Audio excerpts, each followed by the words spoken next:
Some games went through development hell and outright sucked, right? Duke Nukem? While a few others were able to overcome this terrible situation, but against all odds, Kingdom Under Fire 2 is shaping up to be a winner, and one of the most significant free-to-play MMOs of 2014.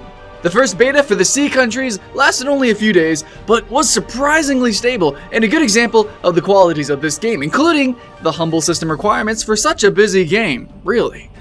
Korean studio Blueside really did a good job so far, especially considering that this is its first MMORPG. So guys, what can we expect? FreeMMOStation.com. The Kingdom Under Fire franchise became popular for two specific reasons.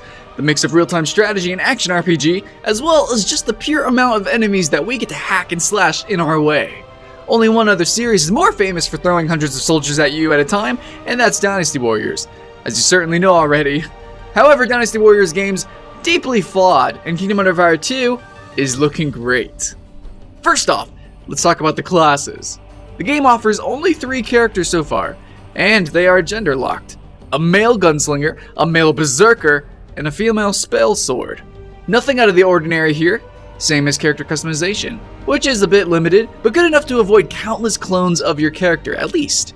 There's a nice range of preset for faces, hair, tattoo, as well as a few palette choices, but you can completely mess with the facial features of your character thanks to a bunch of sliders. We love sliders.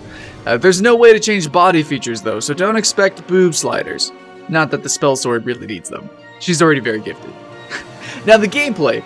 Kingdom Under Fire 2 is all about taking on hundreds of enemies and gigantic beasts in third person. So, this is a pure non-targeting action combat game with some cool attacks and 2 defensive modes, block and dash. Combat feels great, fast-paced and exciting with lots of slicing going on, but sometimes it's really a bit too much, too confusing, and you can't see where you are.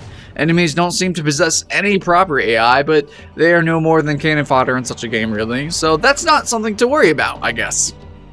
But that was the action part. Now, let's talk about the real-time strategy bit. Okay, you have troops under your command, such as archers and infantry, that you can use seamlessly during battle. You can switch to the strategic bird's eye view and order your troops to assault a certain squad so that you get a break from all the attacks. This, combined with all the frantic and exciting action that throws thousands of units at you at the same time, is what makes Kingdom Under Fire 2 absolutely one of a kind. A game that until a few months ago was met with some disbelief and is now winning everyone's attention. So, in case you're wondering, the MMO part of Kingdom Under Fire 2 is pretty familiar, yet competent stuff. You have this beautiful 3D world map where you travel with your airship to towns, picking up quests, trading, and meeting other players. That's it. Finally, the graphics are really good. They're good. Not the best you'll see nowadays, but good anyway. Definitely nice to look at, and with great detail and animation to playable characters, and, guys, huge bosses. They look great. The remaining units are pretty average, and cloned to exhaustion, but at the rate that they're dispatched and replaced, can't really complain. But Kingdom Under Fire 2, it's not perfect. The main selling point can also be one of its downfalls, I guess, and that's the amount of units on screen at the same time. I think about it, while this is it's really amazing to watch, sometimes it gets too much, and it really does just look like a mess of overlapping limbs and weapons, and other times you get stuck between several attacks without a chance to run away. Really, stun locking? Not fun.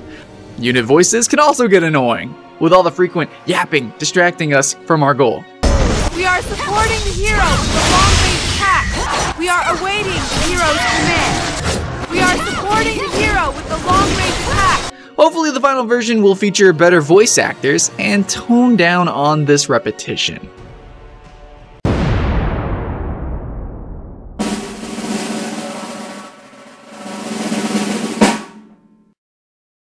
We went back and forth between 4 and 5 stars, but ultimately decided that we are really hyped for this game. The experience of the beta test was a huge surprise, and Kingdom Under Fire 2 is now one of the most wanted games of 2014. And while the C version is expected to launch soon, Europe and North America should get this game sometime this year. Besides PC, a PS4 version is also in development. We definitely recommend you keep an eye out for this game.